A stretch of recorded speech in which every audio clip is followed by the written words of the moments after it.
Hey everybody, this is Joel. I'm here in my living room today, and we are having a big damn celebration because Laura Conrad's book, Lorelai, You'll Never Die, has released today.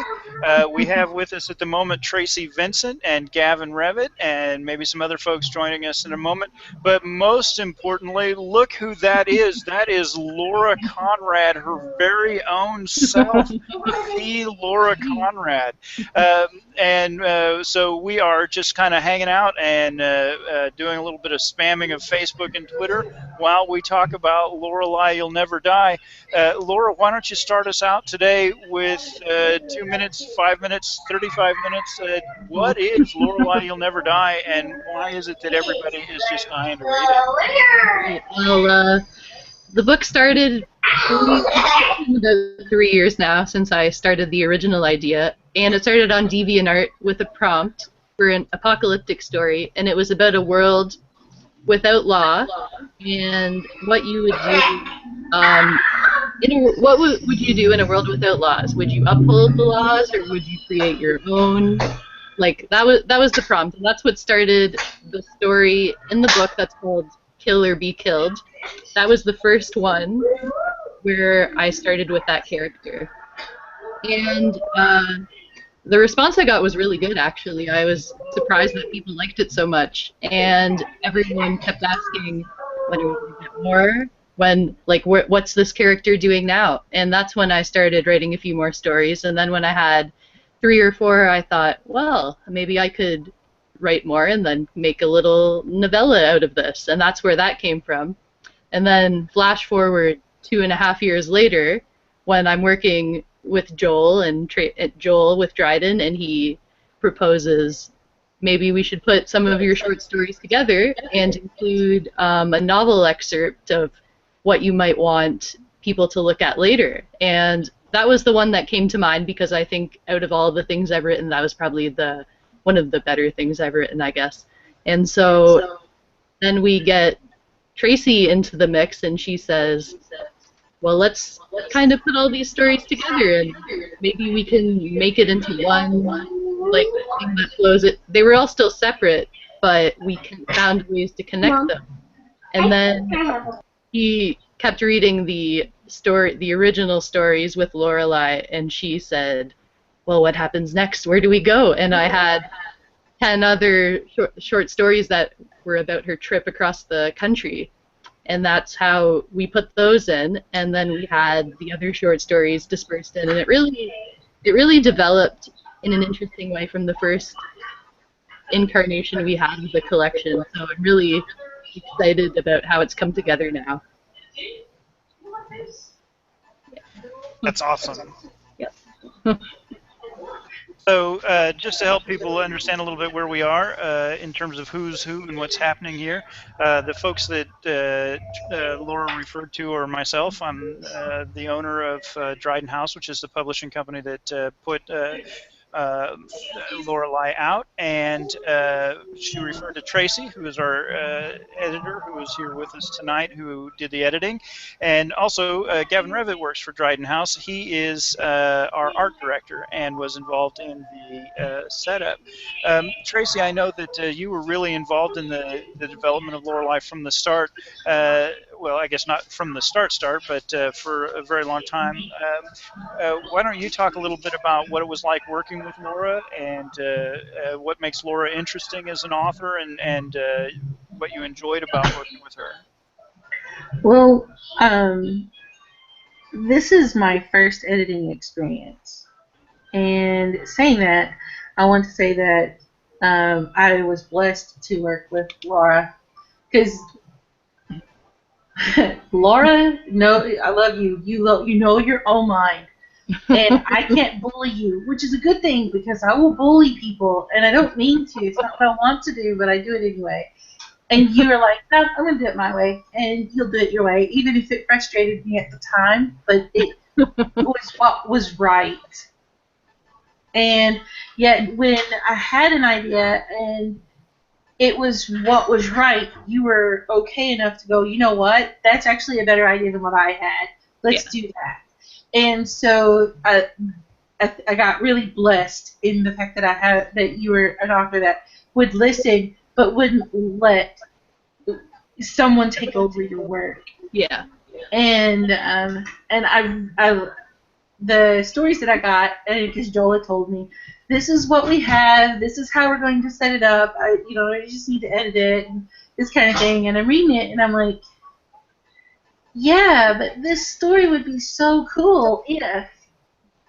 And so that's when I sent you an email. What were you wanting versus what this would be cool doing? And it ended up just morphing. And then the more we morphed it, the more it ended up morphing some more. And it completely turned into this completely different book with this completely different feeling. And I will say, honestly, there are parts of the book that were really disturbing to me to read.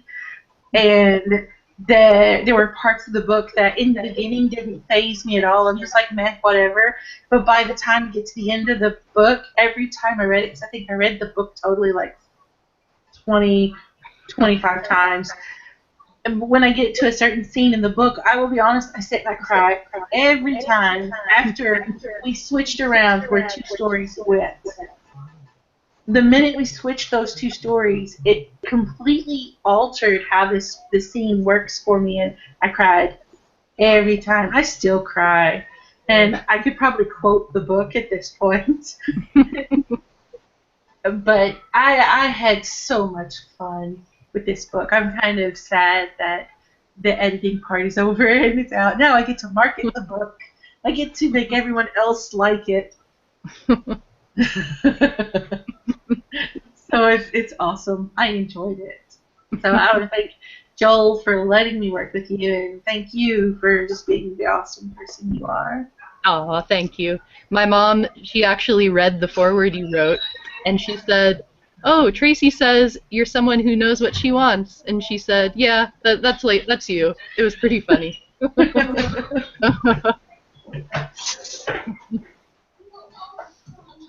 want me to bring the dog in and put her in the kennel? She hasn't eaten, so you might want to let her eat.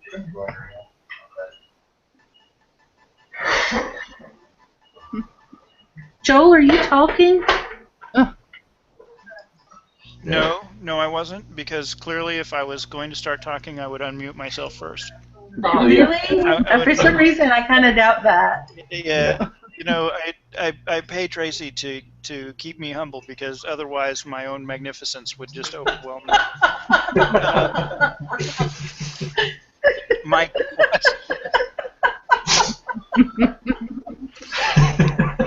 You're blushing, Joel. It's the grapes he's eating. I cannot tell you how much I enjoy our little times together, Tracy. I know. That's why you call me so much. The question that I was going to ask, had I been competent enough to ask it, was for readers who have not read your work before, Laura, for whom you're completely a new face. What are you like as an author? What kind of story have you told? What other authors do you resemble?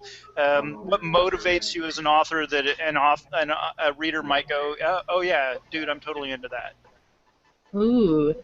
Well, I always want to be like Stephen King, but if Stephen King wrote only sci-fi, that's what I would call myself. I know this isn't science fiction, but that's the kind of feeling that I've always gone for in my writing. And for the apocalyptic stories, I think it would be like a more boiled down Cormac McCarthy, like The Road, because that was one that really inspired me when I was writing all of this. But his writing is really, I think it's really kind of out there sometimes. So I like to be a straightforward writer. Like, I write what's going on. I don't like a lot of funny things in writing. I don't know exactly how to describe this. I didn't do that well in English class, though.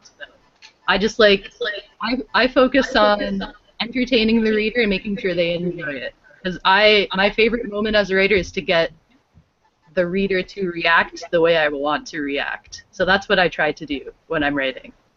But apocalyptic fiction and sci-fi, that's where I'm always at.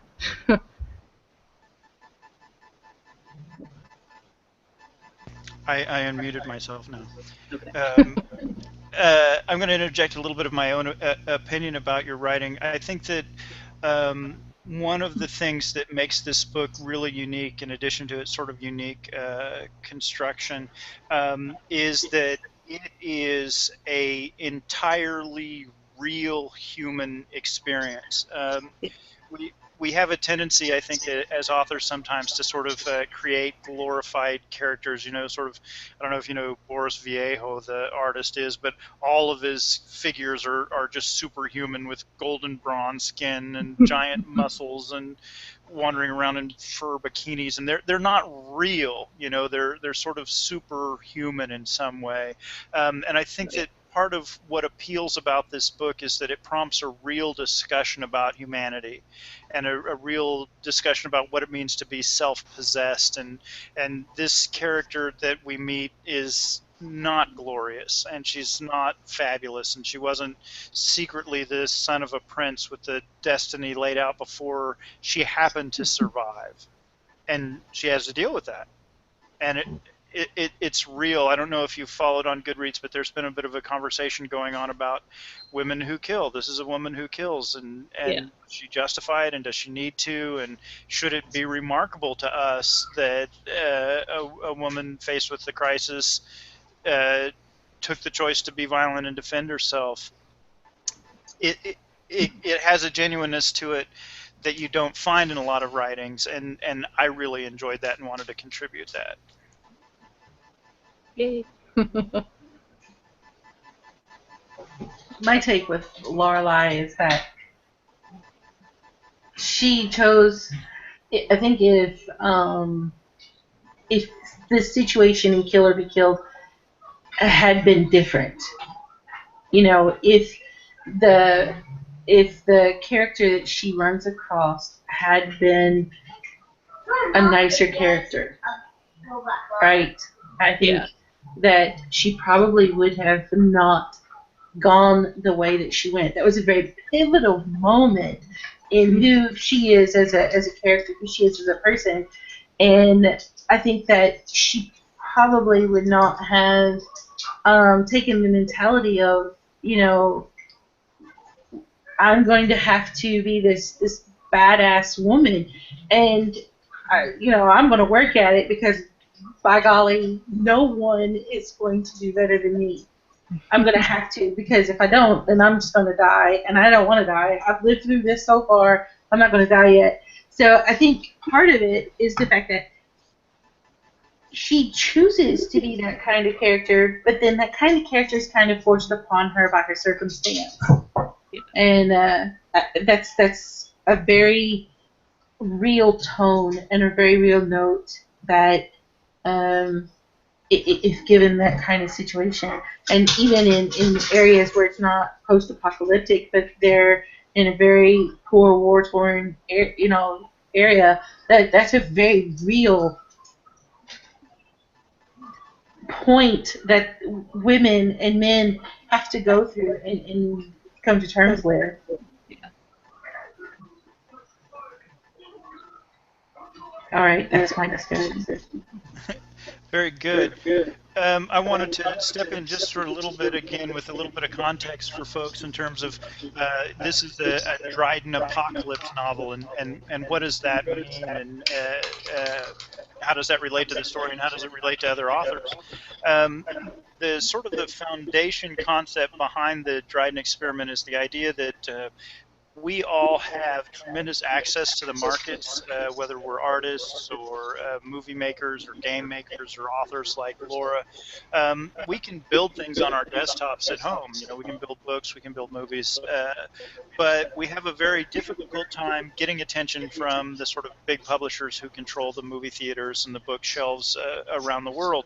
And how do you get around that? How do I, as a person who has a measure of talent, Laura, who has talent, get the access to the market to work to my advantage? How do I make it work to my advantage? And our solution at Dryden is that we take everything that we make and we place it under the Creative Commons BYSA 4.0 license. And that means in the case of Laura's book, Laura owns that book. It's her book, but the environments that she's created, the characters that she's created, are available for use by anybody else who's interested in writing apocalyptic fiction or making apocalyptic movies or whatever.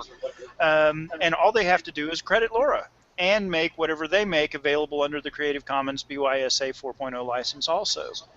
And so what happens is that we get these growing environments that are dynamic and that have a lot of different authors and artists working in them, and we build on the scale of a much larger publishing endeavor. For example, the science fiction universe that we run has, I'm going to guess, 12 authors working in it right now, has had contributions by a lot of different artists. It has a role-playing game that'll be out later this year, and all by independents. Nobody who's a name, nobody who's got Disney's backing or Sony's backing or anybody like that, just folks who believe in what they're doing.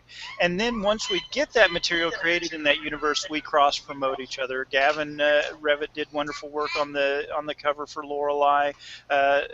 Tracy did the editing. When we get over into science fiction, we find Ballarat, Australia, Nicholas Mall writing role-playing games for us, and we all cross-market each other. We all Twitter each other. We all Facebook each other. Damien Rocha, who is one of our authors, did a review of Lorelai on his blog. Don Van Osdal, who is one of our authors and artists, posted a review of Lorelai today, and we support each other that way. And that way we are able to grow, and we are able to get into the markets, and we are able to draw attention in the markets without ever having to sell our rights and without waiting around for one of the few companies with a lot of money to come by and make us into princes and princesses. We get to do it ourselves. And Lorelai is a fantastic opportunity, not just for Laura, but for other authors who enjoy apocalyptic fiction. We now have a fiction universe. We're writing in it. We're growing in it. We'd love to see the art that was inspired by Lorelai. We'd love to see other authors who like apocalyptic fiction finding a niche for themselves. Lorelai treks across a country that has no name. And so the next apocalyptic writer who wants to come along, maybe their character will meet Lorelai, maybe their character won't meet Lorelai, maybe their character will be in South Africa. We don't know. But as long as they're willing to share under the Creative Commons the way that Laura has, they're free to come and join us, and Laura will promote them, and they'll promote Laura, and we'll all be able to grow our environment. So that's my sermon about Creative Commons, and I had to throw that in. Laura, I'd like to read some of the reviews to you and get your comments and see what you think. All right. Would that be bad for your ego to hear what other people are saying about it? Oh no, go ahead. Okay, well, we do want to make sure that you can get your head back out the door at the end of the evening. Right on. So this is Raina. Raina joined us for a little while earlier and asked some specific questions. And I'm just going to read it, and then I want you to just riff on your opinions and whether or not you feel like the reviewer read what you meant to write. Just anything that you'd like to comment, all right? Okay. So our first review comes from Raina, and it says she gave you 4 stars, and she says, "Wow, what a tale of grit and determination. The story follows Lorelai, an apocalyptic survivor who is on a mission to reach the West, and what she encounters on that journey. The book is comprised of chapters that are retold by Lorelai to a stranger that she has met. I liked Lorelai's humor and snarkiness and admired her honesty.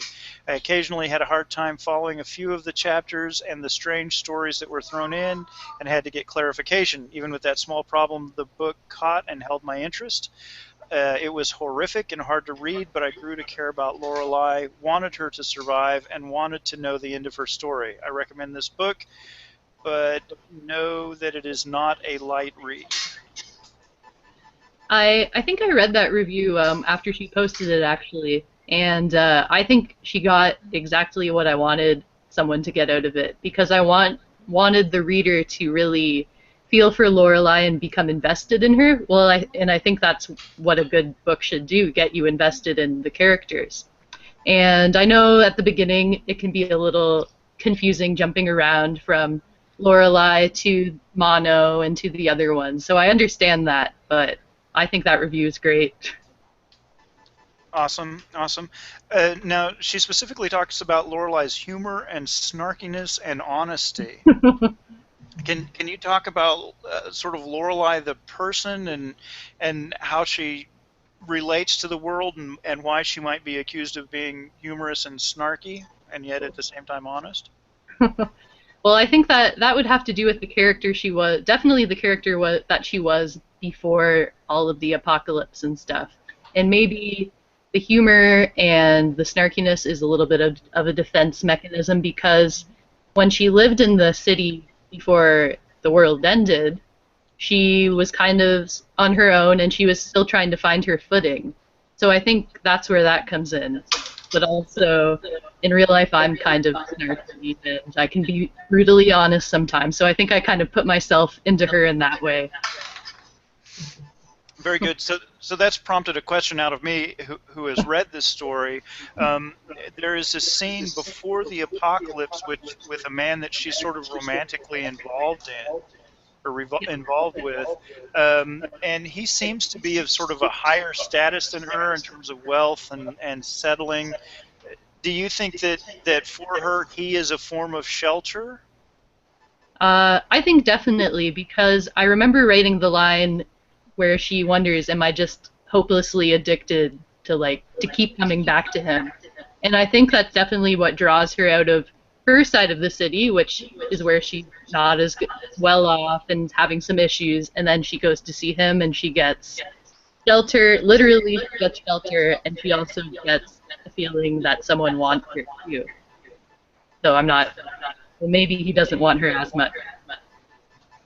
So maybe it's not really so much romantic love for out of him as it is her projection onto him. This is somebody who needs me. Yeah. Okay, very good. I wondered about that relationship. All right, so this next review is from Rebecca Rogers, and I have to say that after Rebecca Rogers read your book, she left its cover as her little icon on Facebook from then until now. I want to interject. Rebecca is Raina's sister, by the way. Oh. Is doing what? Rebecca is Raina's sister. Oh, I didn't know that. Okay. Yes. Now I'm going to mute myself again. Just wanted to put that out. All right, thank you very much. So Rebecca really enjoyed Lorelai, obviously. She stuck with Lorelai from the time she read the pre-release. And her review is very short. I'll just read it to you. What an amazing story of resilience and determination in this post-apocalypse. She does whatever she must to survive because in this new world it was kill or be eaten. This is a must-read as you follow Lorelai through this epic journey. Yeah, that's another review where they get exactly what I'd want them to get. Because it's not really a story about, well, my one friend, Jess, who wrote the review, she said, it's not really a story about rebuilding the world and making it perfect again. It's a story about surviving a world that isn't perfect. Right on, very good. And you know, that's something, you know, we talk about this book being sort of an honest experience. There is not that sort of resolution where, oh, well, the world was broken down, but now we've made a bigger and better place. Lorelai survives, and that's a real big accomplishment. I wanted to ask you about the difference between kill or be killed and kill or be eaten. Oh. There seems to be sort of an intentional exploration of the horrific. You know, we could have just written sort of combat scenes where people were shooting at each other, but you've sort of gone a step farther. There are several places where Lorelai witnesses really, truly horrible things. And I was wondering if you could talk about sort of the difference between experiencing violence and experiencing the horrible. And, you know, why do we need cannibals instead of just, and then he shot someone? Yeah. Well, I think the cannibals really brought out the horror element in this, and I always thought that just from watching apocalypse movies and things like that, that it's one thing to fight people in the apocalypse with guns, but it's another thing to decide I'm going to eat someone to survive, because you're not only killing someone who has also survived, but you're eating them, and I just really wanted to go for it, really. That's where I went with it. Okay. Very good. Our next review is from Ashley. Now, I don't know, Ashley, do you know who Ashley is, Tracy? Yes, she actually owns the blog Mama Reads, Hazel Reads, Okay. and so she's a fellow blogger. So she got an ARC of it. She requested one, and Okay. she did post her review on her blog today, by the way. Awesome. Fabulous. So this is sort of a long review. I'm going to start reading, and Laura, if you decide that you've got a thought that you want to put in there, then we'll stop and I'll pick up reading again. All right. Ashley writes, Lorelai, You'll Never Die will never be forgotten, blending witty sarcasm and the quest for emotional connection with the brutal atrocities of the post-apocalyptic country. This story is presented in such an original format that you are left with an eerie feeling long after you've clicked off the last page. And actually, I want to stop right there and ask you about the quest for emotional connection. There's a real change in the person of Lorelai over the course of the story. You want to talk about who she is and how the experiences that she has change her and her need for emotional connection? Yeah. Well, at the beginning of the novel, we find her, well, somewhat into the beginning of the novel, we find her and she's kind of getting around with a few different guys. She's not committed, really, and that's how she likes to live, and there's nothing wrong with that. But then when the world ends, she finds herself alone, and she realizes at a certain point that people are different now, and she realizes I'm going to have to be different. I'm going to have to learn to interact with people in different ways. And if it means connecting emotionally, she finds herself prepared for that when it does happen. Very good. So I sort of perceive in life that there is a sort of an inherent struggle between the need to be the individual and the security of peers and people around you. You know, if you go and live as a hermit by yourself, nobody cares where you leave your socks. But on the other hand, when you get into trouble in life, there's nobody to jumpstart your car. Do you feel like Lorelai's move towards relationship is more an emotional development on her part and more pressure to need someone to be there?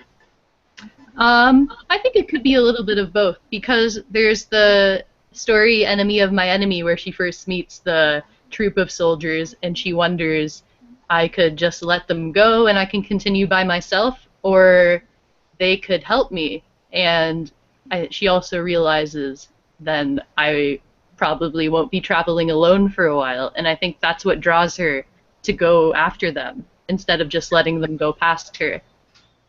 So there is a need for emotional connection inside of her and not just a sort of seeking of shelter. Yeah. Right on. Very good. So I'm going to go on and read the next paragraph now. I'm still in Ashley's review. She says, At times I was utterly mystified, soon to be made all too aware of the gravity of the situation in which Lorelai would find herself. The jarring beginning serves as the rocky foundation on which the tale is built and gets you in the mood for a rough ride through which the nightmare unfolds. Lorelai grows and becomes a more careful, much more mature person, as you might expect for someone hardened by this fight for survival. But as Lorelai tells us, she doesn't just want to survive, she wants to thrive. Thus, the story we will soon find ourselves reading is her search for what that might really mean. So this seems to beg a question about the difference between survival and thrival. What's the proper match there for the difference between surviving and thriving? Well, I'd say in a setting like this one, you can survive, which means you get by every day. You probably have to scrounge just to get by. And if you're thriving, that means you're not only surviving, but you're also enjoying yourself while you're staying alive out there.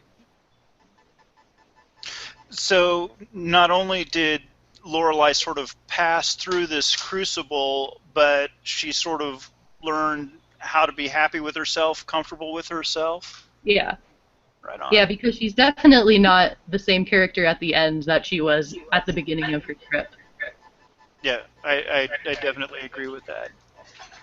All right, so I'm going to go on. I highly recommend that you only read this book if you are an adult, 18 plus, as the themes and content are for a more mature audience. That being said, I think Laura Conrad handled the harder subjects with dignity and a sensitivity lacking in much post-apocalyptic fiction, and it only adds to my enjoyment of this book. It's between 4 and 4.5 stars and a round of high fives for Lorelai. All right. That that makes me happy that she enjoyed it so much. Awesome. And I want to sort of talk a little bit about the difference between Lorelai and some other apocalyptic fiction. There's a tendency to be a little bit camp. Tank Girl is really pretty campy.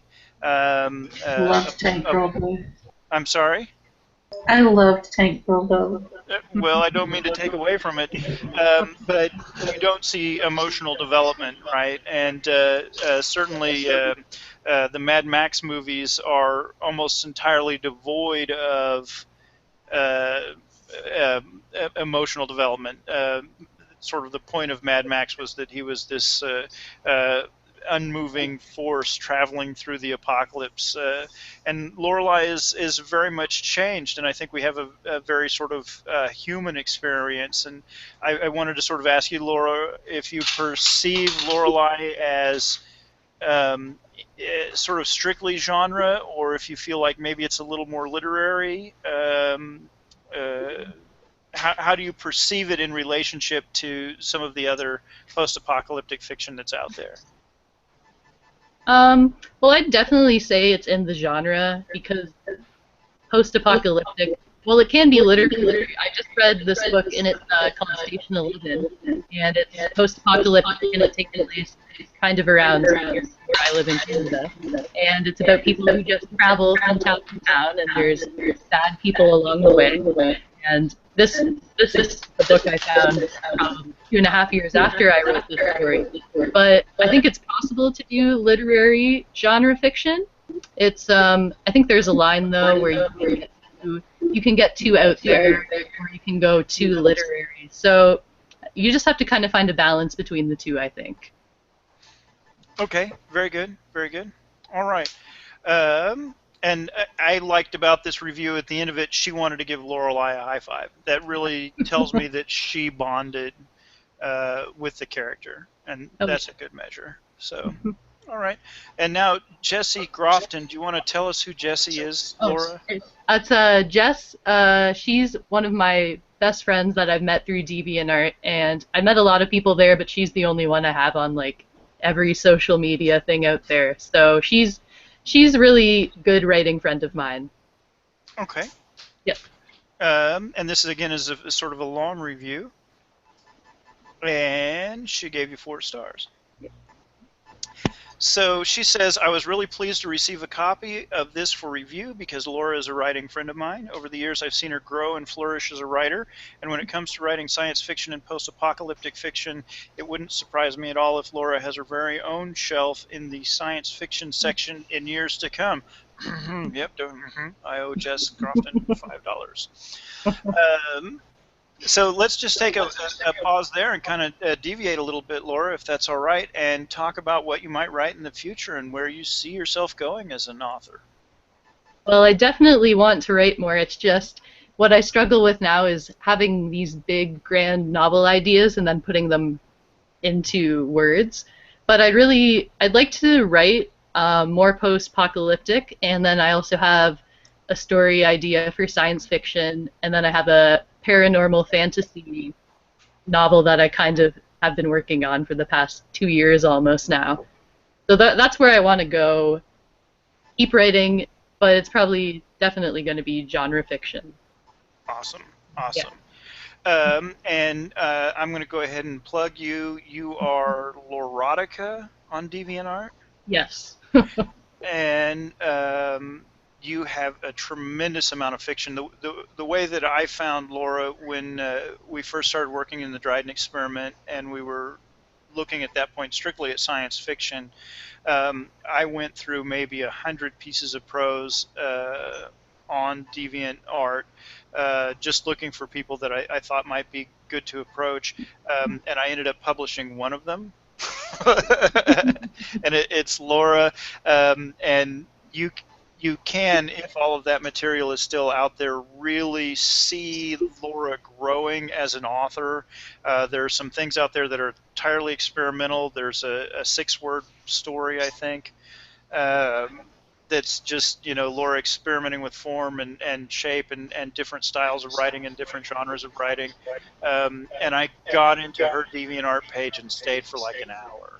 It immediately caught me, and I was immediately interested in what we were doing. And I personally have a tremendous amount of satisfaction as this novel comes out, remembering reading things that Laura wrote when she was probably 16 or 17 years old, and going, I think there's something special in what I'm doing. There's something unique in what I'm doing, and then watching the ongoing process of that maturation, that become short stories, which become novels, which eventually become Kindle bestsellers. But I get a lot out of that experience, having been there. So definitely, if you enjoy what Laura's doing, go see where she practiced.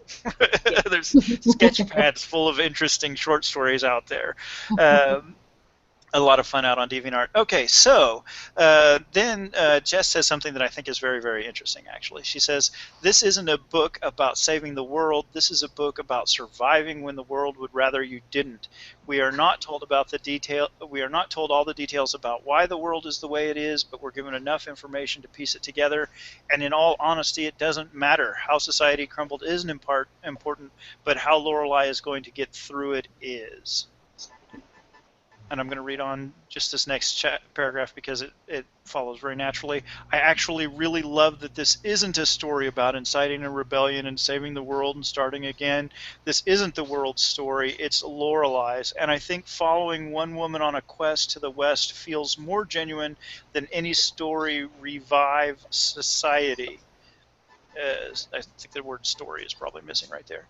It's such a simple idea to follow one person from the east to the west, but it's pulled off wonderfully, and the adventures Lorelai has on the way mean her life's certainly never boring. Can you talk a little bit, Laura, and this is absolutely true from the very first short stories about the apocalypse, you never talk about what country, you never talk about the political motivations, you never talk about the great social event that's happening. You always talk about the character and what's happening to the character. Can you talk about that decision and what that says about the changes that Lorelai goes through? Well, when I've written post-apocalyptic stories before, it's very rare that I do include real place names, real years, something that would place it in time and space. And I think that's because after the world comes to an end, everything that existed before doesn't exist now.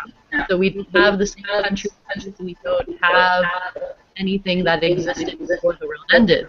So I think that's why I kept it so that you wouldn't focus too much on what happened before, and you'd focus more on what has happened now. So it's less sort of political versus personal and more sort of then versus now. You're trying to keep the context in the present and keep focused on the action that's happening right now. Yeah. I would keep like a map. Would have a place in mind where it would take place, and I'd keep a map open just so I could place myself, especially because she's traveling the whole time. But when I'd be writing it, I wouldn't include any of the places. Okay, very good. I did find, I'm back to the review now, I did find some of the sections at the beginning of the book a little jarring. There was a lot of jumping around between various people, so much so that I wondered if I'd misread the blurb and this was actually a collection of short stories. But soon it settled into something a lot more coherent, and that's when I really began to enjoy the book. Some of Laura's descriptions are just beautiful. She has a real talent for writing post-apocalyptic settings. Well, I've had lots of practice doing that.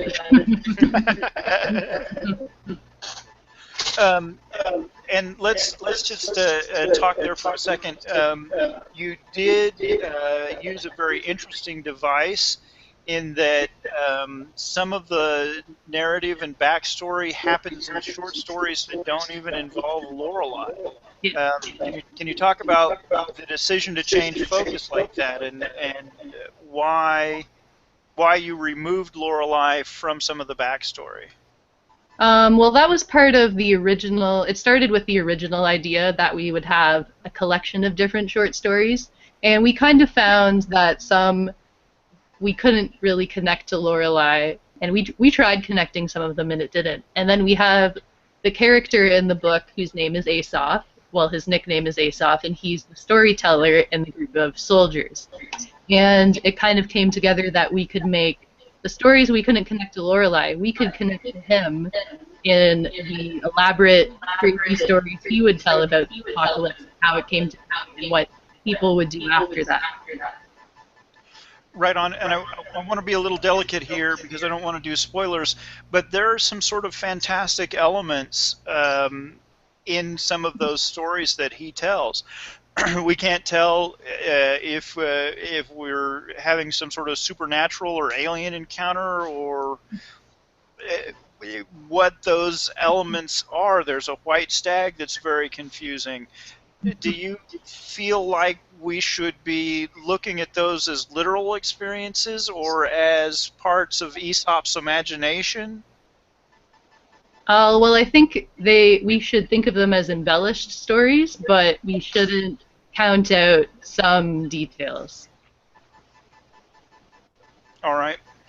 Very good. Well, I have a lot more questions about that my own self, but I feel like we need to put a spoiler alert up, so I'm going to check myself and move on.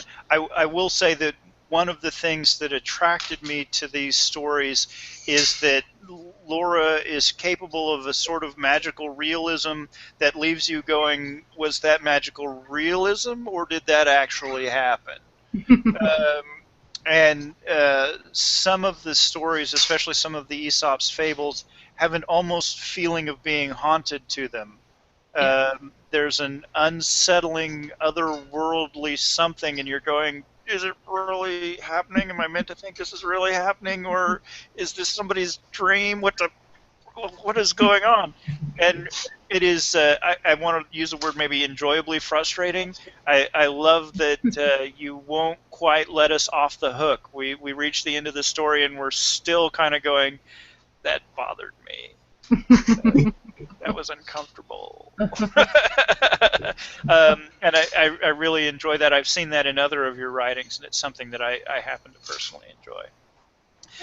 There are some stories that are magical. This is a story about fairies and unicorns. All right, that's fine. There's some stories that are real, and this is a story about someone who works in an electrical power plant. And then there's a Lorelai, or a story from Laura Conrad, and you go, was that a fairy in an electrical power plant? What unicorn in the whoa? And I enjoy the challenge to my imagination and sense of reality. Oh yeah. All right, we've got just a couple lines left in this review. I'm going to read it through to the end, and we'll talk about it. I would like to have seen a few more women, as the majority of survivors Lorelai encountered were men, but I did love the relationship with fellow survivor Beatty, who is a little cutie. I also really like Beatty. Lorelai, You'll Never Die is both bleak and hopeful. Laura isn't afraid to write about some of the worst kinds of human beings, but it's impossible to feel completely hopeless with a heroine like Lorelai at the center. If you like post-apocalyptic fiction, I recommend checking this out. I can't wait to see what Laura comes up with next.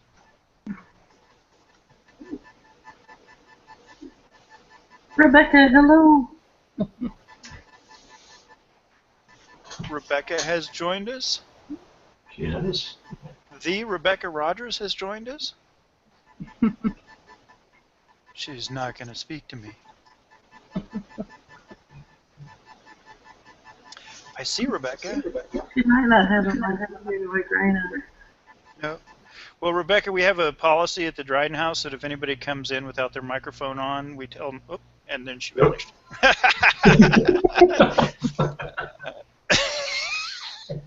That's terrible. I was going to mock her, and I never got the chance. All right, so let's see. We had two people named Kelly rate the book. Which one is it? I have Kelly, who gave it 3 stars on August 6th, and Kelly, who gave it 4 stars on August 15th. Kelly, who gave it 3 stars. Her name is Kelly White, I think. Okay. She's the one who actually, that was her personal review before I talked with her. But then she gave her blog review. She's one of the bloggers at the Cranky Curmudgeon. Oh, She yeah, wrote yeah. both reviews, one of which was before I talked to her and she had questions about it. And then after I explained some things to her, then she was just like, oh my God, that changes my review entirely.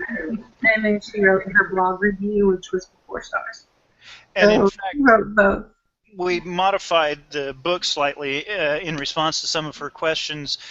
We changed some of the titling on chapters because we felt like that we hadn't actually lost her with the book. We'd lost her with inappropriate labeling or ineffective labeling.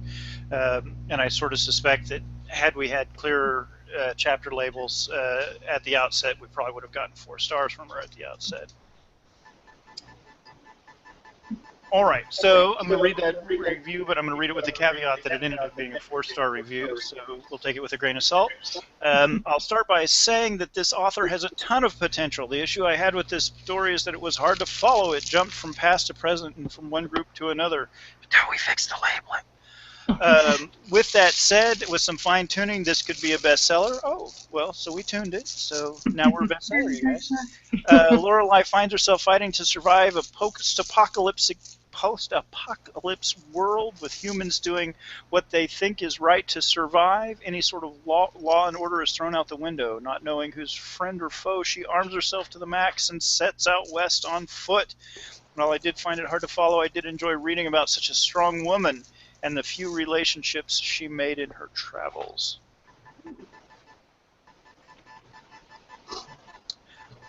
Well, let's see. Laura, did you have comments about that review?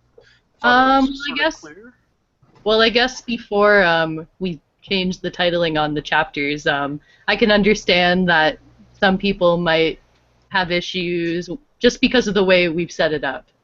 So I understand that part of it, but the rest I think was great. Right on.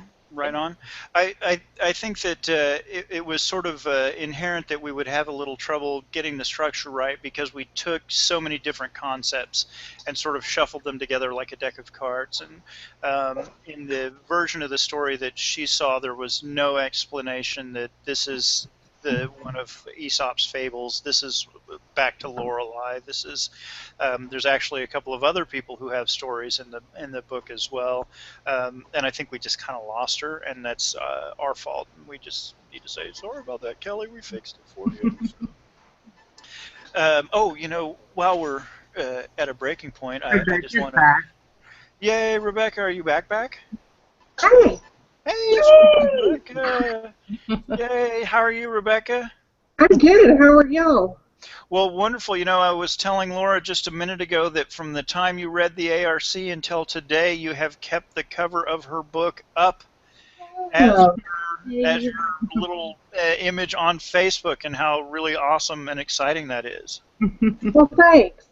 I just wanted to be really supportive and, do what I can. My little part. Oh, thank you. You're welcome. Rebecca, we read your review just a couple of minutes ago, and I want to let you know we are broadcasting, so this will live forever on YouTube. So just be aware of that. And I don't know that would modify your behavior in any way, but we have to sort of warn Tracy because otherwise she says just really shocking things. So we want to offer that same service to you. Look at that! I baited Tracy. I've only done that once. And I'm not ashamed of anything that I said. Oh my goodness. I'm sorry, I'm being mean, and I should be ashamed of myself, except I don't really experience shame. So, Rebecca, I want to make sure you have a moment coming in. If you had questions for Laura or things that you wanted to talk about related to the story that were particularly exciting to you, I want to make sure and give you a moment and let you have the stage. I don't have any questions. I just want to tell you that I thoroughly enjoyed. It's not what I typically read, and it really just drew me in, and I really enjoyed it. Yay! Awesome. Wonderful, wonderful. Well, I wanted to show what I got in the mail today. Ooh. Ooh, It's ooh. three-dimensional and everything, you guys. Check that out. It has depth and width and everything. And what made me remember that I got it is that we were just talking about we had changed the titling, and in the original ARCs, not all of the sections explained who they were. So here's the opening to Kill or Be Killed, for example, and it Uh-huh. specifies that this is a Lorelai adventure. Okay. Whereas some of the others, let me see if I can spot one real quickly. You'd think I'd know my way around this book. I've only read it 300 times. There's Mono, which is now identified as an Aesop fable. So we don't until halfway through the story find out who Aesop is, but we do get warned. We are changing characters, so follow along.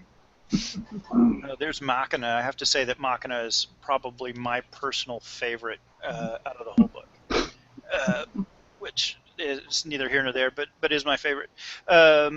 So we did have an issue with the ARCs that we sent out that we were losing some people when we changed characters, and Uh-huh. we went back and talked about it, and we're sort of like, yeah, well, that's because it's all vague and confusing and stuff. So we fixed it. That's where we were in the conversation. I'm going to go back to the reviews.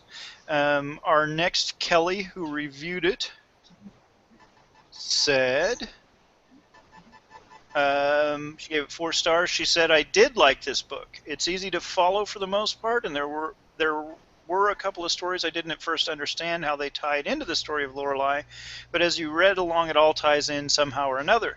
There's still some things that confuse me." Okay, yes, we know. We had a problem, but can't really put them in this review or it'll give away parts of the story. And I like for you to read them and make your own opinions. I would recommend this book to read for adults. It's one of the books that I believe you would discuss for hours as to why it happens or what it all means. I can't wait for more people to read it. I want to hear what some others have to say about it. Oh. Very good, very good. You know, I've got 16 of these reviews. I think maybe it's time to start skipping around a little bit.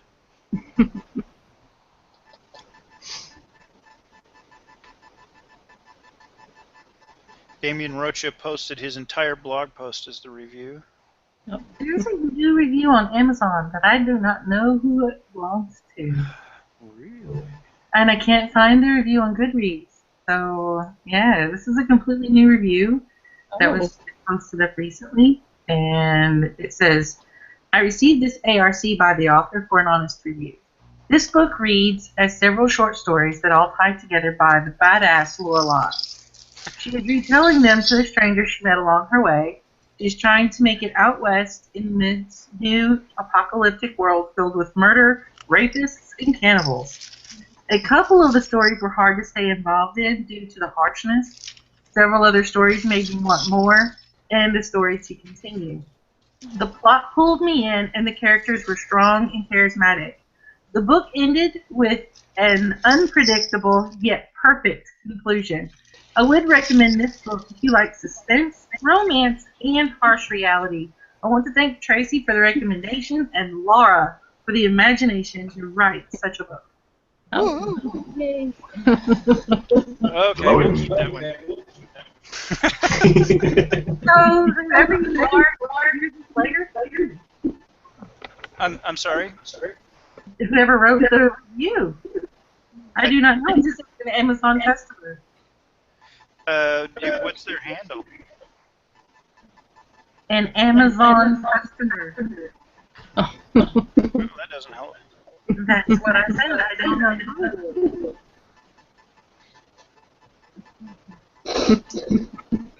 Well, I'm going to go have a look at my own self.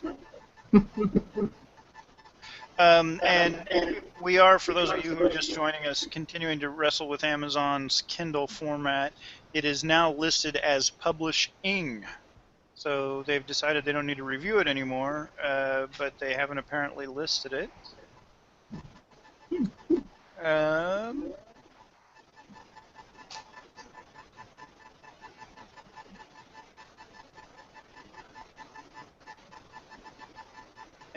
And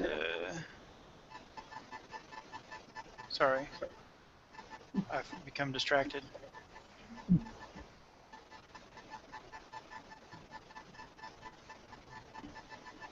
Well, I can't see that review, Laura or Tracy. I see Mama Boys and Rebecca and Damien. Yeah, I have ways. I'm magical that way. But I think I know who it is, but I'm not 100% sure. So I'm not going to start saying names in case I'm wrong. So, go ahead. But anyway, I want to say thank you. They wrote a really good review. I liked it. That's a wonderful review. Fabulous, fabulous. And for the record, Amazon is showing 4 4-star reviews and 1 5-star review. So that's wonderful. And it's currently listed at number 3,582 in Post-Apocalypse and 800,000 in books. And that number should improve once we're able to get e-versions, because you never sell as many print versions as you do e-versions. Let's see, where was I? You know, I think I'm done reading reviews because,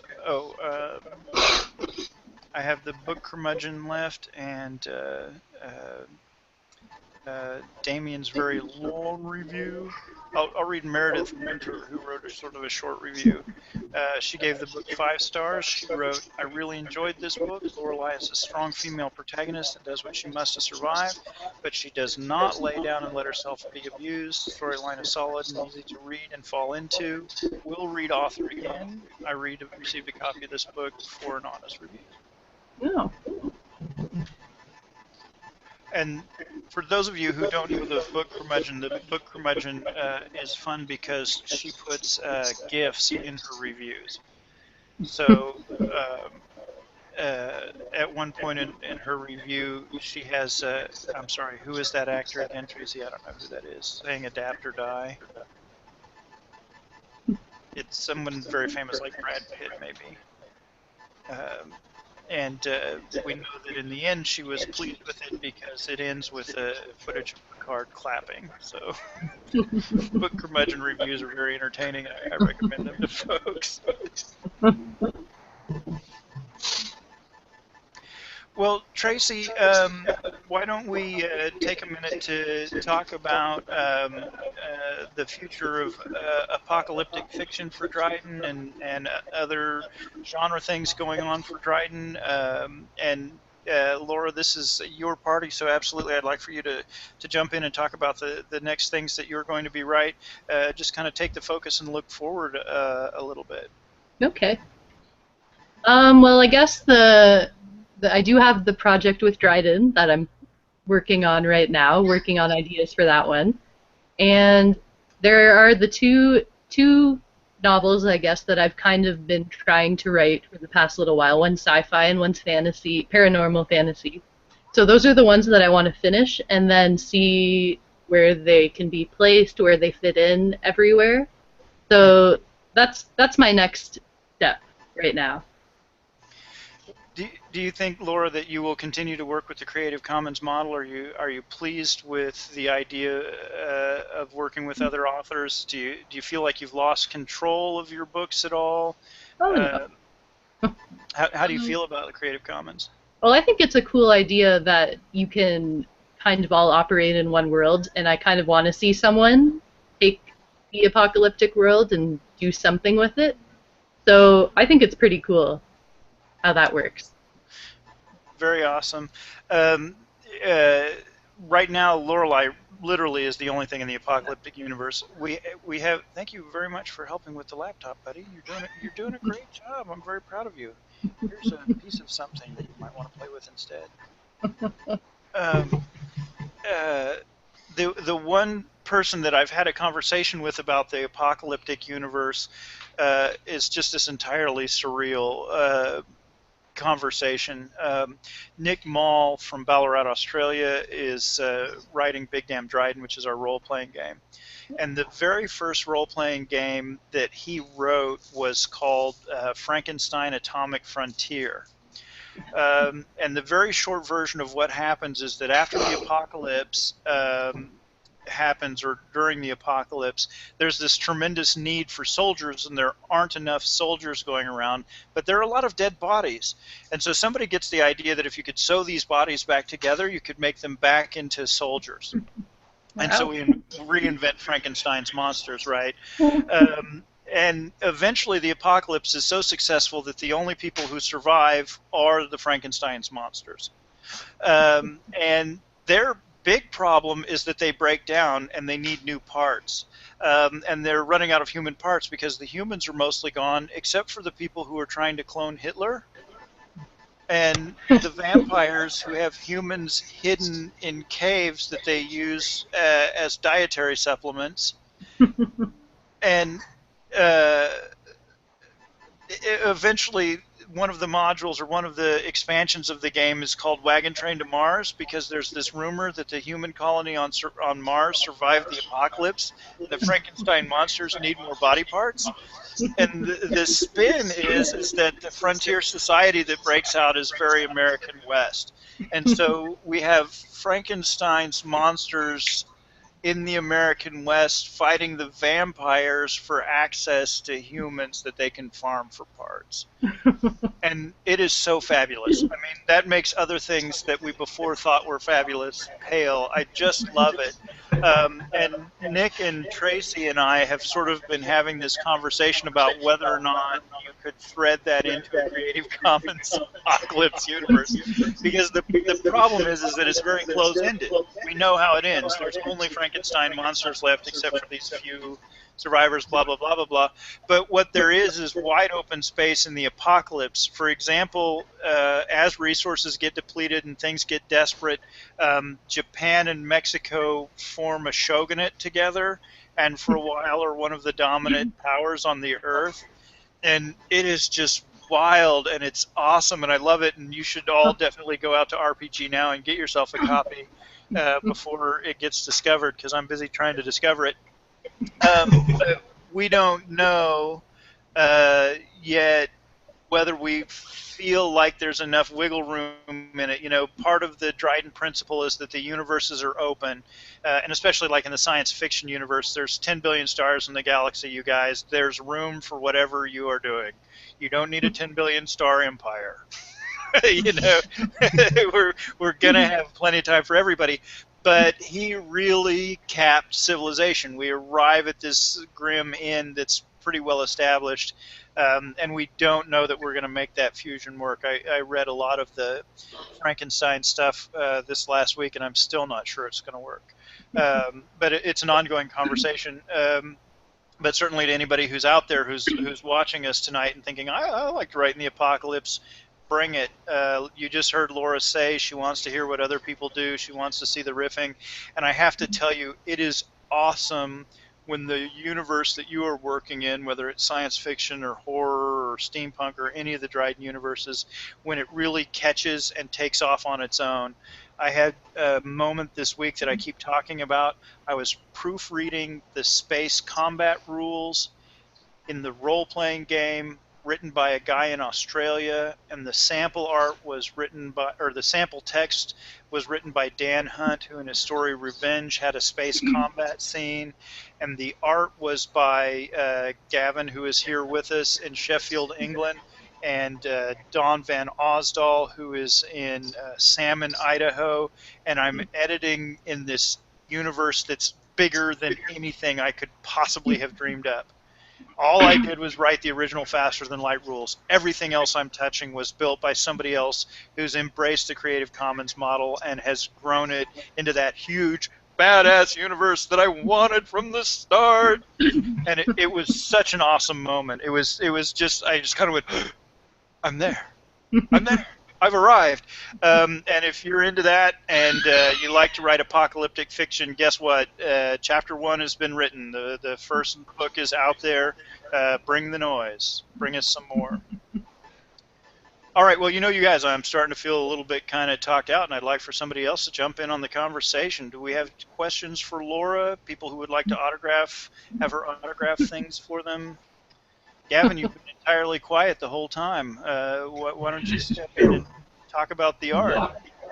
Well, I would say that it's kind of like as the artist, I've sat on the outside of the whole editorial process. Really, it's just a case of creating a nice little sort of wrapping and letting the monster fly. But to actually sit and just sort of listen to the whole conversation, the whole thing that's going on, and speak more, I guess, from the point of view of the Dryden thing as a concept, that it's a really nice situation to find ourselves in, to actually have an author that can sort of just have that freedom to be able to sort of express themselves like this. I mean, it's not to take anything away from, your literary authors such as Stephen King and people like this, but it's nice to have an environment. It's nice to have an opportunity to sort of have these people, such as Laura, be able to express themselves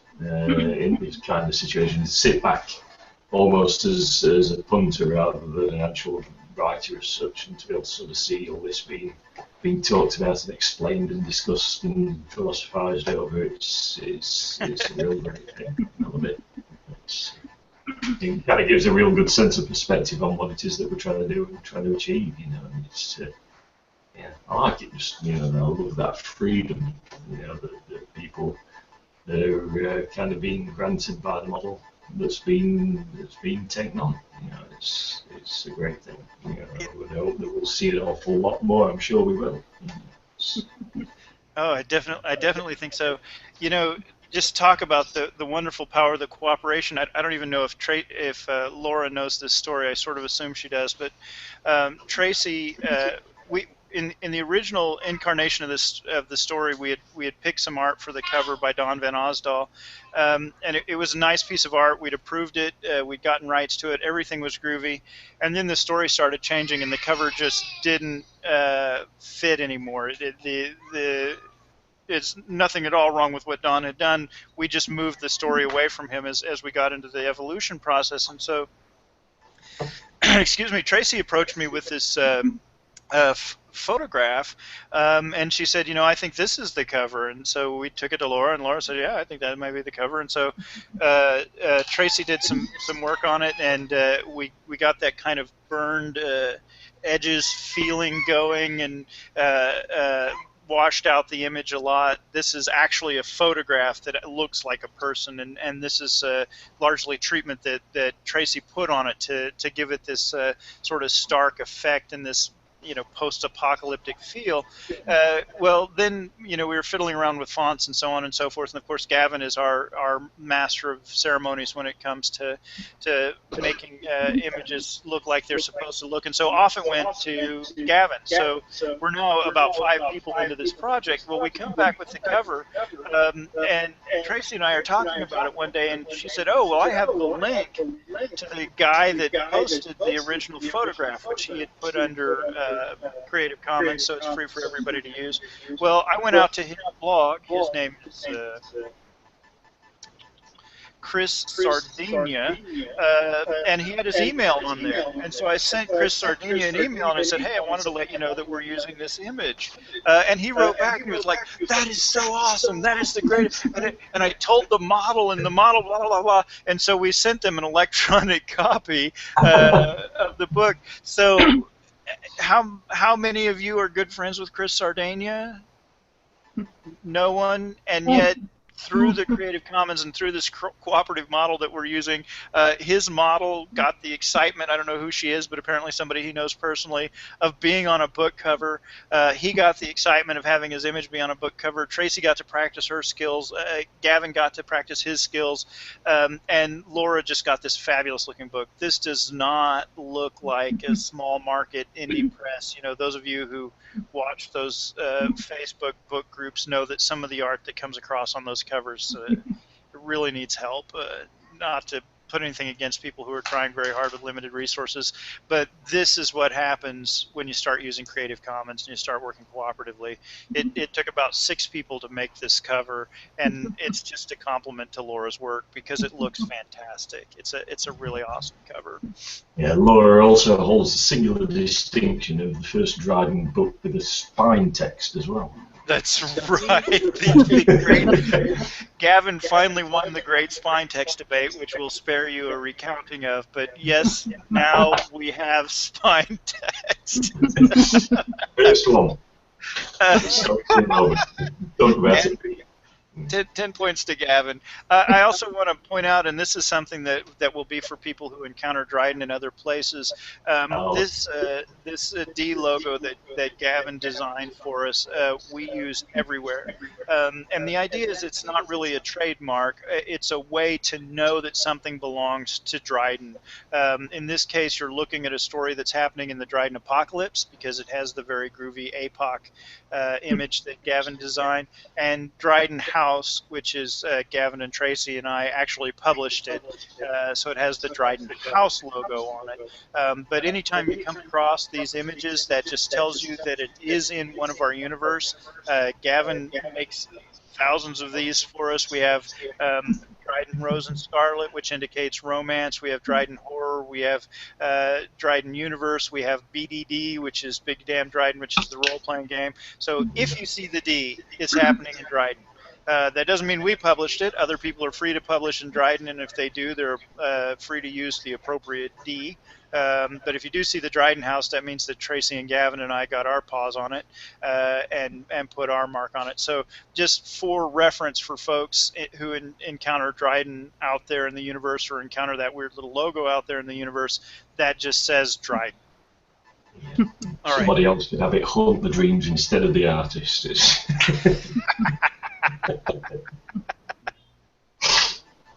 Yeah, when you start seeing the logos in your dreams, that's when you know you're in trouble. Gavin, do you see the logos in your dreams? Be honest with us now. I see the logo in my dreams all the time. It's on all sorts of different surfaces. Yeah, it's already burned in there like some kind of mimetic memory. It's just That's awesome. And Raina has rejoined us. Hey. Oh, hi, Raina. How are you? Oh. Hey, we're back with video. Yep. Raina, we have started broadcasting. So you are being recorded on YouTube for all time. So just be aware. I'll zip it. I already gave the speech about the things that Tracy said last time that we were broadcasting, and yeah. Anyway, that you won't find that broadcast online. Actually, it suffered an unfortunate accident. So Raina, I wasn't with you guys when you were on before. What are your impressions of Lorelai? What was your experience reading it? I really, really liked it. It was hard to read, and then, like I wrote on my review, there were a couple of chapters I was like, what? And I really tried to flip back and forth and figure it out. And I actually had to ask Tracy for clarification, but I understood after she told me. But I want to say I enjoyed it, but, not like in the sense that, oh, it was so good, happy, because it was very dark and hard to read sometimes. Mm-hmm. Mm-hmm. But I really enjoyed getting to know Lorelai, and what Laura wrote about her. Mm-hmm. Thank you. One of the things that we did in response to readers commenting on the ARCs, we went back through. This is Lucas. Suddenly Lucas was in frame. Hi, how are you? Nothing more than watching himself make babbly noises. How you doing, buddy? All right, go back over there. Okay. Oh, down. One of the things that we did, and I was actually showing this in response to people who read the ARCs, we went back through all of the tagged them by who. Oh. Is he muting you again? Sorry, I'm getting help by a 1-year-old. But each of the chapters is. I should have realized when I stopped popping up on the screen while I was talking. Each of the chapters now indicates who's speaking. So, for example, this one now says it's a Lorelai adventure, and Aesop's fables now show that they're Aesop's fables. The Hitman shows that it's the Hitman. So it helps us keep track of the movement inside of the story. We had several comments sort of similar to yours. I'm enjoying this, except the part where it lost me. And so hopefully readers who see the book in the future will be able to get through it without that obstacle, we hope. And I did have a light bulb moment at the end, you know, kind of when I was mulling it over in my mind about the Aesop's, that I was like, okay, I think those stories are from Aesop, the group of soldiers. So I kind of got that one, but just there were a couple of the others that I didn't catch on to. But I just attributed it to myself. You were not the only one that sort of commented that they got lost in some places. There are a couple of those stories that are sort of fantastical that come from Aesop, and I sort of feel personally like we were losing people a little bit with the question of what's real. Because the things that Aesop tells in his fairy tales are not necessarily meant to be real. They're kind of out there in dreamland. So, Raina, I'm interested to know what you think of Lorelai herself. Did you befriend her? Did you feel like you would befriend her if you met her? Did you feel like you could identify with her in spite of the harshness? You indicated that it wasn't really a fun story to read because it was difficult. Did you feel like you identified with Lorelai in that environment, or Lorelai was part of what was difficult about that environment? Can you explore that idea for me? I think she would have been a friend, but not a close acquaintance. Okay. I identified with her snarkiness and her sarcasm. I really like that.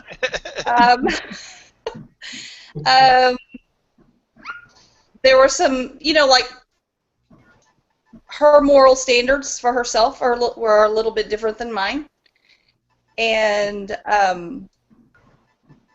but me personally, I like to get to know lots of people, even if there's lots of things about them that I don't agree with. Mm-hmm. I don't know, I like to say curious person, but okay. You could also call it nosy.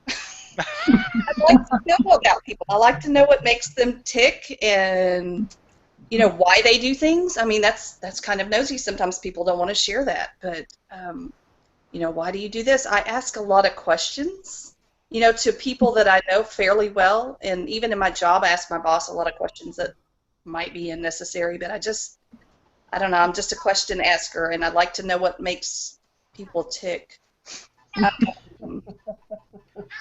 So she's very, very tough. I liked that she never gave up. Mm-hmm. And sometimes I do give up. You know, I'm just like, okay, I've got better things to do. I'm going to lay that down. Right. So there's a little bit of difference, but I like to think that I would like to hang around her, find out what, you know, hear her stories, mm-hmm. Hear what she has to say. So thank you very much for that. Rebecca, let me sort of put the same question to you. Do you think that Lorelai is someone you would like to know, would know, would identify with in the real world? I think in that kind of situation, for me, she'd be like my hero, someone I would idolize and want to be like and imitate. She's a really huge go-getter and does whatever it takes to get it done. Doesn't matter if it's scary or something she's never done before, she just does it because she has to. Right on. And I really like that aspect of just taking charge of her own life, and she doesn't let anything else get in the way of her surviving and being where she wants to be. Do do you consider her a hero then, a heroic character? Yes. Absolutely. Okay. Very good. Very good. Um, I don't know how many of you are familiar with the hero's journey and the progress that the hero takes. But it's interesting. Joseph Campbell wrote about the hero's journey, and it's sort of a classic. I think it's 11 steps in full and 5 major steps where we have before the adventure begins, and then the catastrophe that starts the adventure, and then the hero doesn't want to go, and then someone comes and imparts wisdom on them, um, and then in the end the hero returns, but with greater knowledge. And it's very interesting to look at Lorelai You'll Never Die from the hero's journey perspective, because she actually follows all of the steps, but some of them she follows in a very brutal way. There's a step in the hero's journey where the hero is imparted some secret knowledge. This is Gandalf telling Frodo about the ring, right? And it's this secret knowledge that compels them to be able to go on with the story.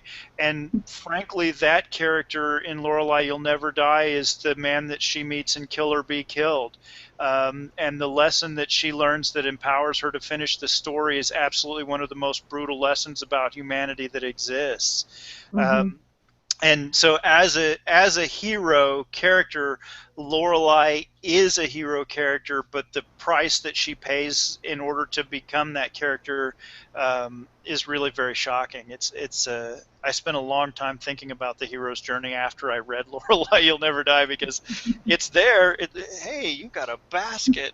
That's awesome. I don't think you're actually able to hurt yourself with the basket. Yeah, you're good. You can have the basket. It's all right. Enjoy. Try putting Cheerios in it. Everything goes better with Cheerios in them. I don't know where he got the basket.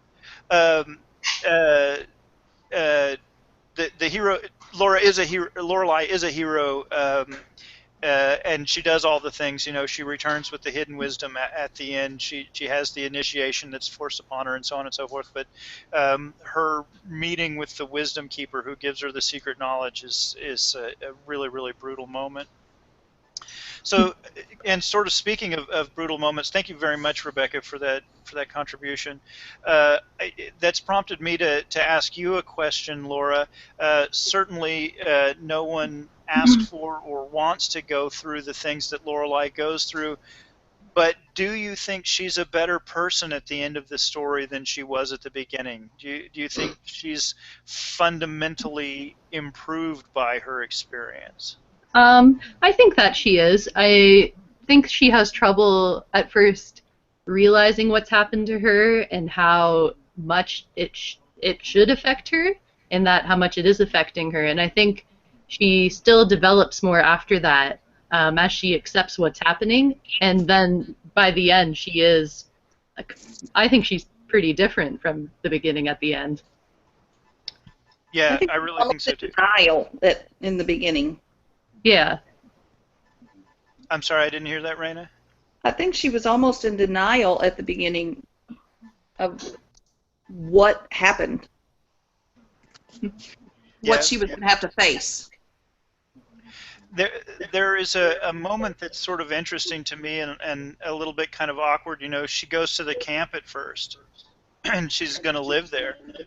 But on the way there, she really likes being out in the open.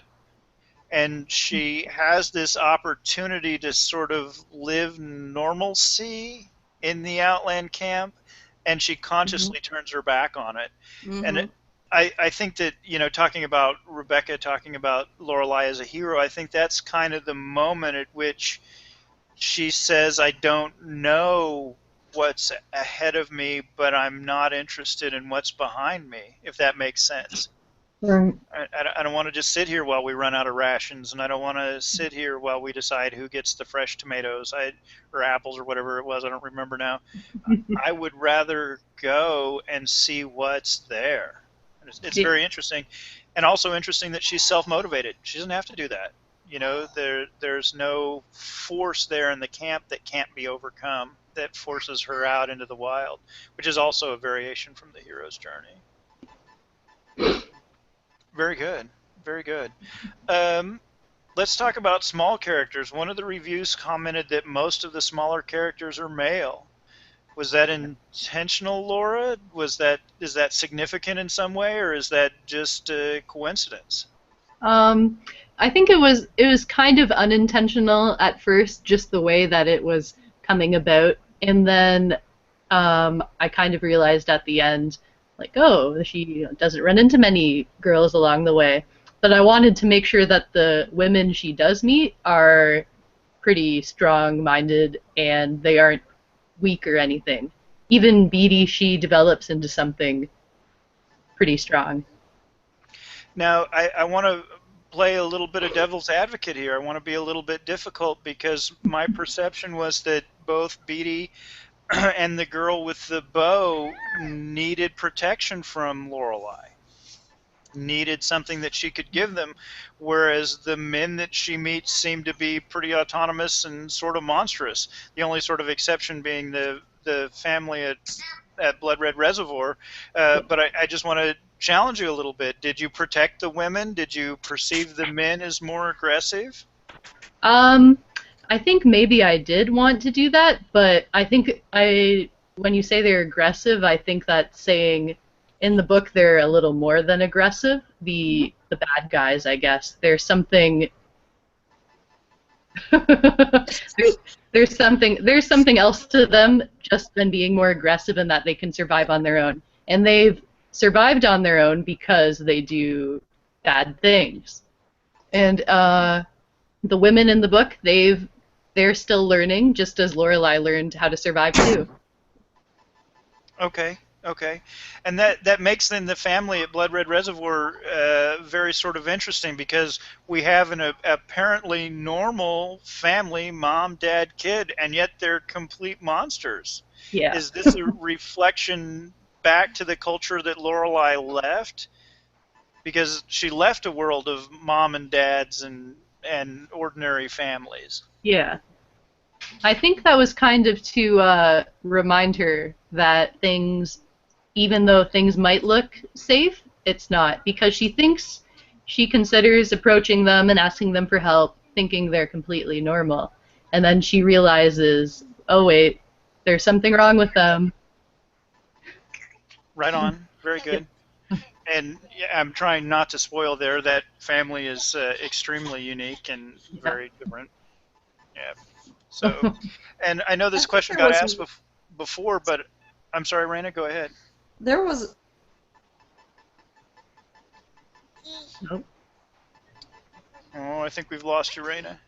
I just know that was a really great question, too. She'll be back. Yeah, indeed. I wanted to ask, I know that this has actually been explored earlier, but I kind of wanted to come back to it now that we're broadcasting. Lorelai, once she makes the decision to kill, seems to be very comfortable with it, and she does, in fact, kill a child. Yeah.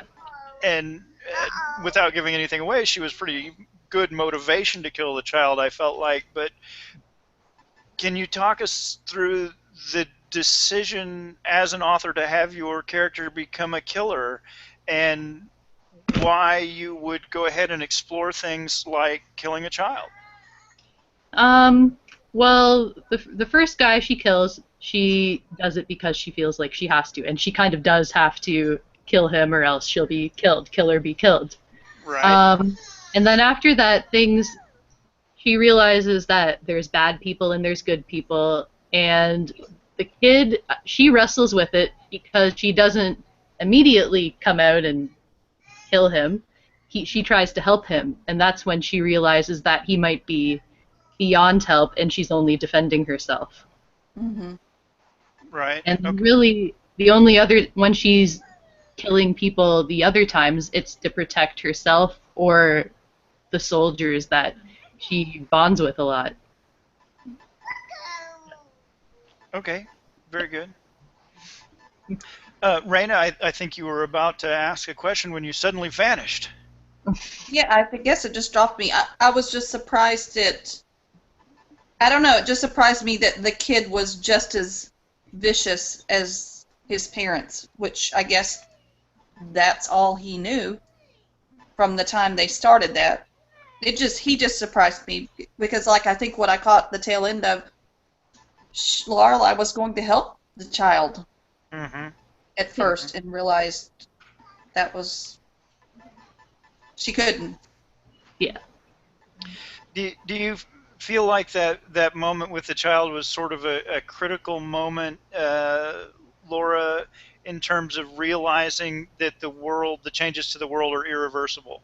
We are never going back. We are only going forward. Do you feel like it played a key role in establishing that in the story?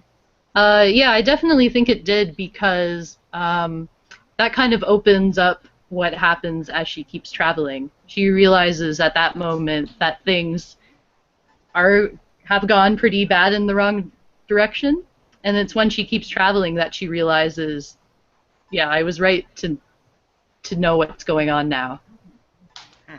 Okay. So, Laura, this is a very general and sort of leading question. There's always in fiction and fantasy a sort of a sublimation of the worries that we have in the real world and the things that we are concerned about in the real world. In terms of, you talk about your daily life, and you've mentioned your parents, and I know that you have quite a bit of university education behind you. Do you feel like the brutality of the world that you see in Lorelai You'll Never Die lives underneath the world that we have, or is this sort of a safe venue to explore fears that may not actually be founded? How does the apparently very peaceful things that you say about your life outside of fiction and the very sort of grim things that you say inside of fiction relate to each other?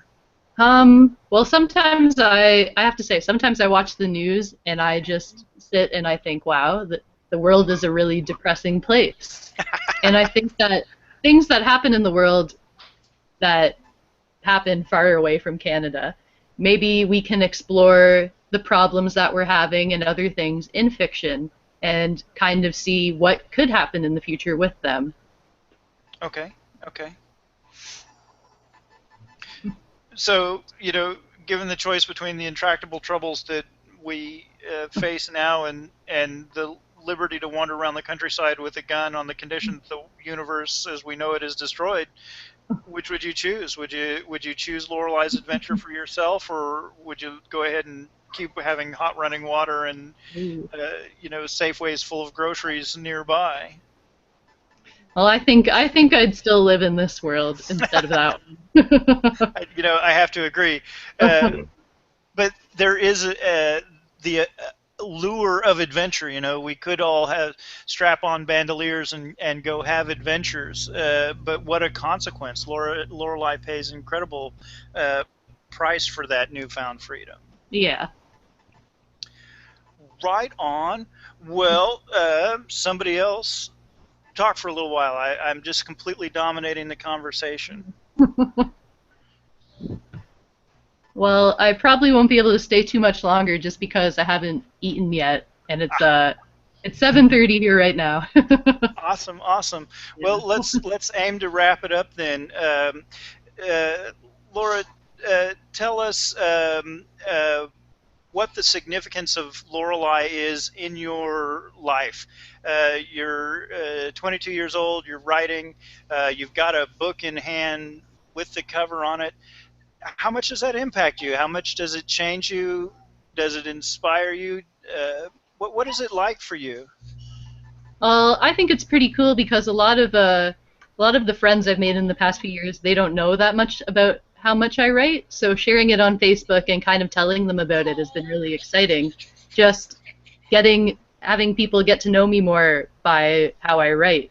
And that's how I got to know everyone on DeviantArt, and it's cool to talk to the same people now and them saying, I've seen you grow so much as an author, and it's exciting. And even when I posted the journal today, just with some of the links to the books, I still get congratulations, and that makes me really happy. And I think this is a good stepping stone for what might happen as we keep going with writing.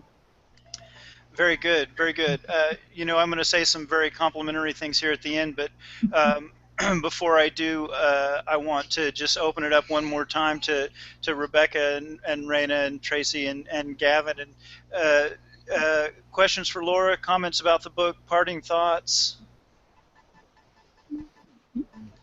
I think what struck me the most was, even though most people would consider what she had to go through as she was losing part of her humanity, I felt like she was gaining instead of losing, that she was more of a person there at the end, more of a whole and complete person at the end of everything.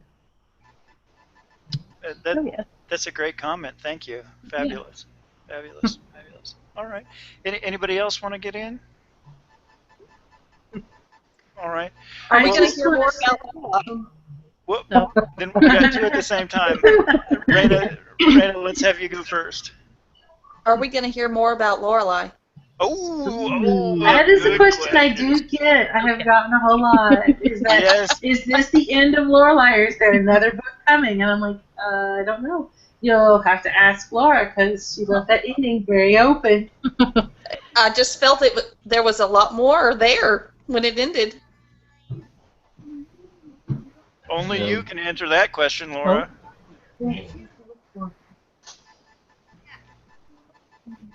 Oh, you're all kind of freezing right now, so I can't hear everything correctly. The question before the court is, will we hear from Lorelai again? Will there be more? I think we could. I do have some ideas about the same world, but I think I could possibly continue on with her. It's a possibility. Should have done the Torrances there. I have this idea that Lorelai needs to be a graphic novel. I don't have a graphic artist in mind. I don't know who would do the work. But if someday in my traipsing around the world I see somebody that I think could do it, I will approach them about it. If that's something you're interested in, Laura, you would have to be behind a project like that before we would take it on. I definitely am already, just so you know. Right on. So if you encounter the artist and you're like, that guy needs to draw my book, or girl, whoever, flag him, drag him in, pull him in kicking and screaming, bribe him with beer, do whatever you have to do. I think that story would adapt very well to graphic fiction.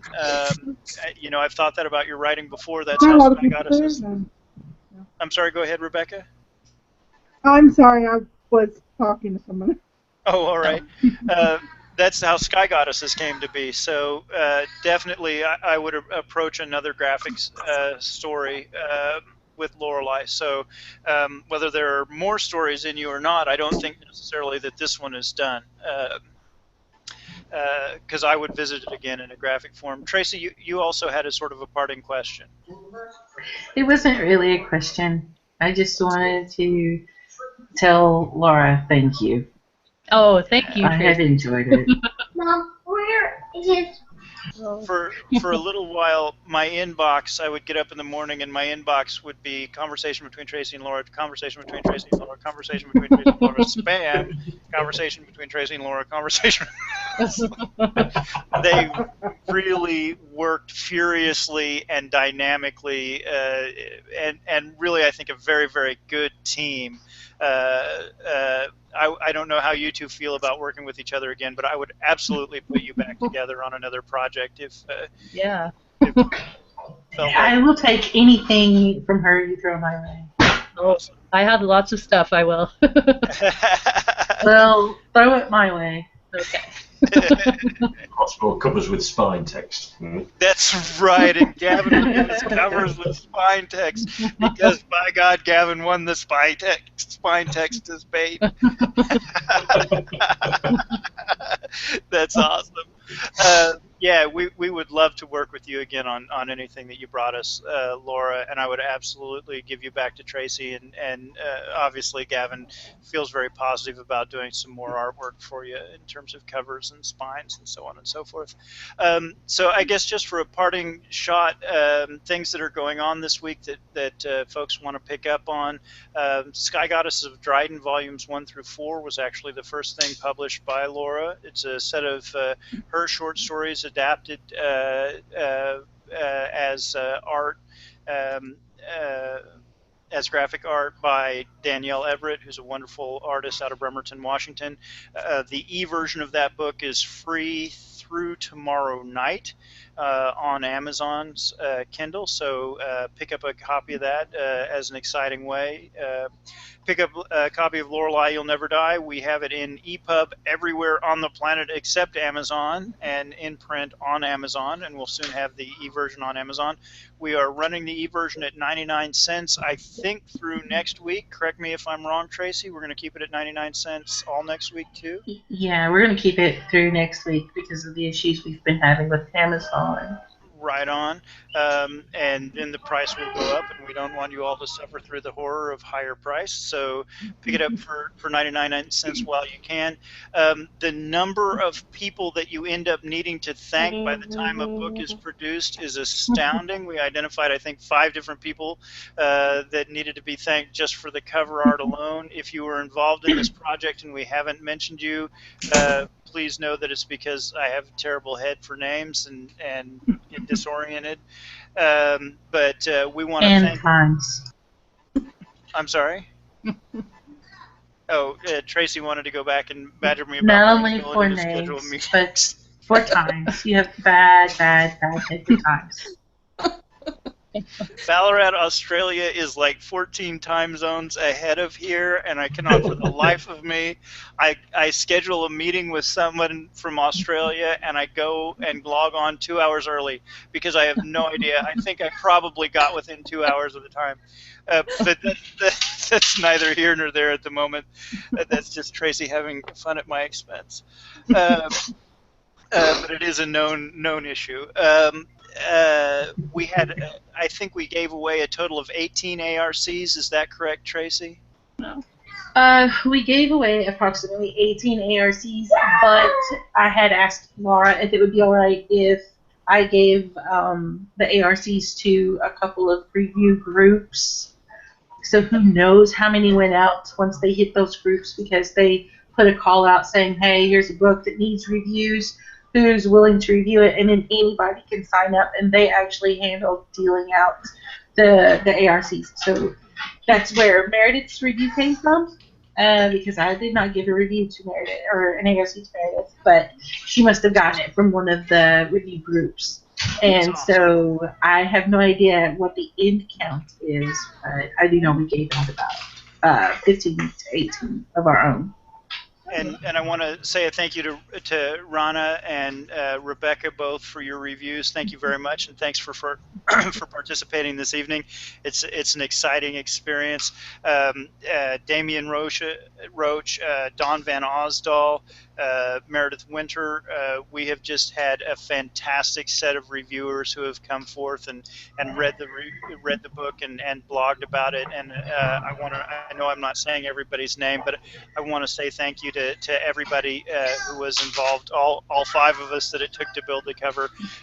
And most of all, I'd like to say thanks to you, Laura. In the end, if the people who have the creative talent won't sort of come forth and put it on the line, the guys like us that like to talk about it and read about it and publish it don't have anything to do. We end up watching King of the Hill reruns all night, and nobody wants that. So, I figured out who the Amazon reviewer is. Oh, very good. Call them out by name, and we'll say thanks. Her name is Karen Chappell. And she's also the same lady, Laura, who won from this one blog the author spotlight that she decided to give to you. Oh, and awesome. So that is the same lady now who wrote that review that I read out as the same one who won that author spotlight. And she said that you needed the exposure. Oh, So, thank you. Awesome. Yeah, that is her. Karen. Fabulous, fabulous. So, everybody, please go pick up a copy of Lorelai, You'll Never Die.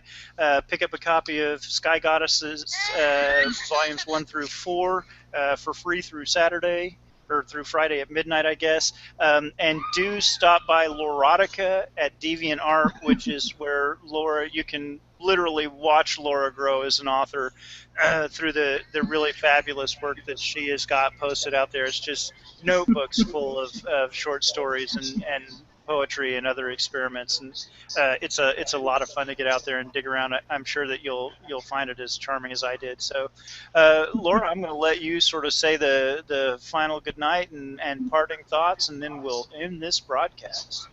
All right. Well, first, Joel, I have to thank you for all the opportunity you've given me to do this, and it all started on DeviantArt, which everyone watching I have to recommend. If you're a starting artist, you should be putting your work up there, because the connections you make on DeviantArt will help you a lot as you grow as an author. Yeah, Gavin knows. That's also where Gavin and I met. Yeah, and I have to thank Gavin, because the cover he and Tracy put together looks pretty amazing. I'm in love with it. I have my copy here, actually. And when it came in the mail, I was all excited about it. I have 3 copies. And I have to thank Tracy, because she's the best editor ever. She's my first editor, but she's the best editor ever. I already know that. And then thank you, Rebecca and Raina, for reading it and enjoying it. It makes me really happy to see people liking it a lot. You are most welcome. And I guess that's it for me. All right. Well, everybody, I'm going to go ahead and take this broadcast off air, and if folks want to hang out and chat, that's fine, but we'll be done with sort of the official part of the evening. I want to thank everybody once again. Thank you, Laura. This has been a great project. It's been great fun. Please check out the Dryden experiment. Please check out our other genres. Please check out the fabulous authors and artists out there who are working hard every day on things that they are passionate about. Please check out the bloggers and reviewers who are out there. We have met some wonderful folks out there who really believe in the fabulous authors and artists out there, and who do very hard work to promote and believe in those folks, whether they are writers themselves or not. These are people who are moved by their passions, and there is nothing more exciting than that. So on behalf of everybody at Dryden House and the Dryden Experiment in general, thank you for joining us tonight, Laura Conrad. Thank you for joining us tonight, everybody who's viewing us, and thank you for believing in the art and the passion of the people who make the art. Have a great evening, everybody. Thank you. All right. Bye, guys. Bye. Bye.